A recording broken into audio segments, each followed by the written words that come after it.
মানুষ বলে মেয়েদের পেটে বলে কথাই হজম হয় না।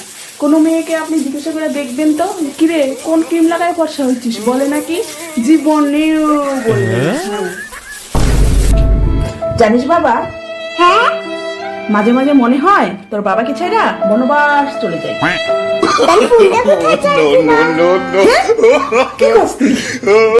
ছেলেদের শ্বশুর বাড়ি থাকলে সারাদিন ঘুম থেকে উঠা এটা কাম করো, এটা কাম করো, কোনটা কাম করো, সারাদিন কামের পরে যদি একটু শুয়ে তাই শুয়ে শুয়ে মোবাইলটা দেখবি, এমনটা আমি শাশুড়ি কয় বলে শুয়ে আর রইছ, কোনো কাম নাই, বাইরে গিয়ে দেখো গা কত কাম করে রয়েছে। হ্যাঁ, আমারে দেখো, আমি বরের সাথে আলাদা আলাদা থাকি, এই যে আলু মডেলের ডালনা রাঁধছি আর খাতে ছেলে ঘুমাইতে হবে, আমার কোনো কামও নাই, কিছু নাই। কি মজা না কই?